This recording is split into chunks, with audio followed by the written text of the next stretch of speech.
Matapos ang mahabang panahon ng pag-grind, pagod at pagdududa mula sa iba, finally, napansin na rin ng NBA ang husay ni Kevin Kiambao. Hindi lang basta scout, ang Toronto Raptors mismo ang nagbigay atensyon sa kanya matapos makita ang insane skill set na dala ng 6'7" na forward mula Lasai. Matinding balita ito hindi lang para kay KQ kundi para sa buong Pilipinas. Imagine this, isang homegrown Pinoy na hindi dumaan sa US NCAA o overseas high school system. Pero ngayon pinapansin na ng mga elite franchises sa NBA. At hindi to chismis lang, may actual na private workout si KQ kasama ang Raptors nitong linggo. Ayon sa source, they were impressed by his footwork, IQ, and ability to read plays, very rare for a non-US prospect. Pero may tanong agad, pipirma na kaya si Kevin sa NBA o mananatili muna sa Korea sa ilalim ng kontrata niya sa Goyang Sono? At higit pa dyan, paano na ang Gilas Pilipinas kung mawala siya na ngayong Asia Cup? Isa lang ang malinaw. Gumuguhit na ang landas ni Kevin Kiambao papuntang NBA. At sa bawat hakbang niya, nadadala niya ang pangarap ng buong bayan. KQ to the NBA? Baka ito na ang simula ng bagong kasaysayan. Hindi na ito kwento ng sana balang araw. Ito na yon. Kevin Kiambao, ang batang tubong Muntinlupa, ang dating high school phenom ng NU Bullpups, at ngayon ay KBL import ng Goyang Sono, officially na napansin ng NBA. At hindi lang kung sino-sino ha, Toronto Raptors mismo ang nagpa-workout sa kanya. Sa isang exclusive closed-door workout sa Las Vegas, ipinakita ni KQ ang lahat-lahat. Footwork, passing, high post reads, at basketball IQ na pambihira sa isang 6'7" forward. Ayon sa Insider, they were shocked by how fluid he is. Hindi siya flashy, pero every move has purpose. Parang point forward na may katawan ng power forward. Ito ang pinakamatinding senyales na Kevin is on the radar. Matagal nang sinasabi ng mga Pinoy basketball fans na dapat lang mabigyan ng pagkakataon si Kiambao. Lalo't siya ang epitome ng isang homegrown talent. Hindi naglaro sa US NCAA, walang big-time American agent, pero nanatiling consistent, decente at workhorse sa bawat level ng laro niya.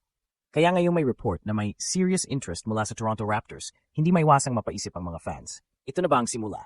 Pipirma na ba si Kevin Kiambao sa NBA? Ang twist? May kontrata pa siya sa Goyang hanggang end ng KBL season. Ibig sabihin, kailangan munang mapag-usapan kung papayagan siya ng Korean team at kung willing ang NBA franchise na hintayin ang release niya.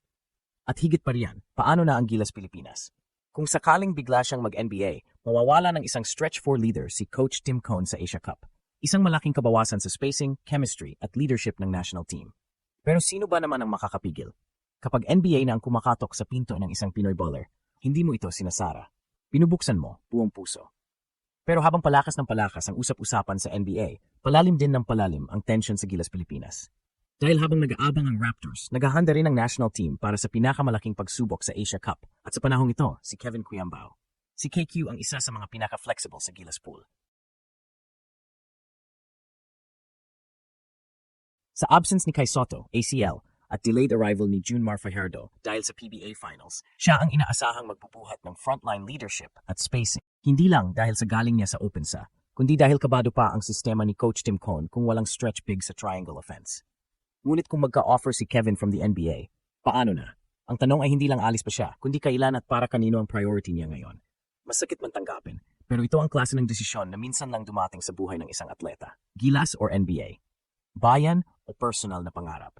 At kung ikaw si Kevin, 23 years old, may oportunidad na maging kauna-unahang full homegrown Pinoy sa NBA, tatanggihan mo ba yung para lang maglaro sa Asia Cup? Walang mali sa pagpili ng sarili.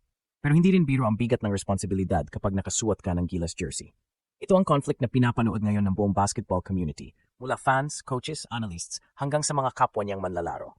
May inspirasyon, may pressure, may emosyon. Kung aalis siya, may mga maiyak. Kung mananatili siya, may mga magsisisi. Pero anuman ang desisyon ni Kevin Kiambao, isang bagay ang malinaw. Kinakatawan niya ang bagong henerasyon ng Pinoy basketball dreamers. Sa likod ng hype, workout videos at balitang pinansin na ng NBA, isang seryosong dilema ang hinaharap ni Kevin Kiambao. Paano kung pumirma na nga ang Raptors? Hindi ito simpleng lipat lang ng liga. May live contract pa si Kevin sa Goyang Sono sa KBL at ayon sa Korean basketball rules, hindi basta-basta makakaalis ang isang player kung may binding commitment. Maari siyang mapigilan unless may buyout clause o special agreement sa pagitan ng Goyang at NBA team. At kahit gustuhin siya ng Raptors, kailangan pa ring pagdaanan ni KQ ang mahabang proseso ng pagpasok sa NBA. Maari siyang invite for NBA training camp deal, non-guaranteed short-term, Exhibit 10 contract para sa G-League rights plus bonus. Isang full two-way contract kung talagang nakita ng Toronto ang long-term potential niya. Hindi ito fairy tale na isang workout lang, signed agad. Pero sa mata ng mga scouts, may nakita silang X-factor kay Kevin, discipline, basketball IQ at maturity sa laro Bagay na bihirang-bihira sa isang non-US raised player. At ito ang dahilan kung bakit nagkakagulo ngayon ang basketball world ng Pilipinas. May mga nagsasabing, sige na Kevin, tuloy mo na yan, NBA na yan. May ilan namang nagrereklamo, bitin na nga sa frontline ng Gilas, tapos mawawala ka pa. Pero sa lahat ng ito, tahimik si Kevin. Walang pahayag, walang drama. Tuloy lang sa ensayo, tuloy lang sa proseso. At siguro yun ang pinaka-nakakakilabot. Hindi siya nagpapaka-celebrity, nagpapaka-pro. Hindi siya nagmamadali, pero alam niyang malapit na. Ang tanong ngayon, papayagan ba siya ng goyang na sumubok sa NBA? Susugal ba ang Raptors na mag-invest sa isang Filipino? At kung mangyari ito, anong klaseng kasaysayan ang mabubuo? Hindi pa tapos ang kwento. Pero isang bagay ang sigurado, si Kevin Quiambao, ang dating local lang, ay ngayon isa ng world-level talent. At kung magpatuloy ang trajectory niya, baka hindi lang Gilas ang gulat, buong mundo. Sa bawat tunog ng basketball na tumatama sa hardwood, sa bawat pawis na tumulo sa ensayo, at sa bawat pangarap na binitbit ni Kevin Quiambao hanggang Las Vegas, isang realidad ang unti-unting nabuo, ang posibilidad ng isang full homegrown Filipino sa NBA. Matagal na nating hinintay ang ganitong pagkataon, isang manlalarong hindi dumaan sa US system, walang Hollywood hype, pero dinala ng sipag, talino at dedikasyon ng sarili niya sa radar ng pinakamalaking basketball league sa mundo. Hindi ito movie plot. Ito ang buhay ni Kevin Quiambao. Ang kanyang workout sa Toronto Raptors ay hindi lang simpleng tryout. Isa itong kumpirmasyon na hindi na invisible ang Pinoy sa global scouting scene. Ipinakita ni KQ na ang basketball IQ ay hindi nasusukat sa bansang pinanggalingan, na ang skills, leadership at positional versatility ay may puwang sa NBA. Kahit galing ka lang sa UAAP, kahit Asian League lang ang background mo, at kahit hindi ka kilala ng ESPN Top 100. Ngunit sa bawat hakbang papunta sa kasikatan, laging may kapalit. Habang tumitindi ang ingay sa NBA side, mas lalong nararamdaman ang kakulangan sa Gilas Pilipinas. Kung magdesisyon si Kevin na sundan ang landas papuntang NBA ngayon na, siguradong hindi siya makasama sa Asia Cup. Isang torneo kung saan kailangan ng Gilas ang kanyang floor spacing, leadership, at experience sa international play. Coach Tim Cone is building something long-term at bahagi dun si KQ. Pero gaano ba kadalas kumatok ang NBA? Masakit man sa national team, pero sa totoo lang, walang Pinoy na dapat hadlangan ang pangarap ng kapwa Pinoy. At kung ikaw ay batang Pinoy na nangangarap din, ito ang mensahe ni Kevin Quiambao. Hindi mo kailangang magpa-hype sa Amerika para mapansin. Hindi mo kailangang sumuko sa sistema para makamit ang imposible.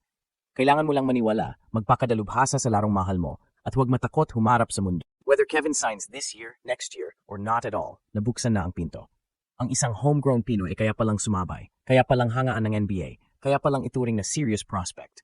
At sa bawat batang nanonood, sa bawat coach na nagtiwala, at sa bawat Pilipinong patuloy na nananalig, Kevin Quiambao is no longer just a hope. He is proof. Proof na kahit local lang, basta pusong palaban, pwede kang magbukas ng kasaysayan. At ngayon, isang tanong na lang ang natitira. Handa na ba ang NBA para sa unang tunay na Pinoy? Dahil si Kevin, handa na.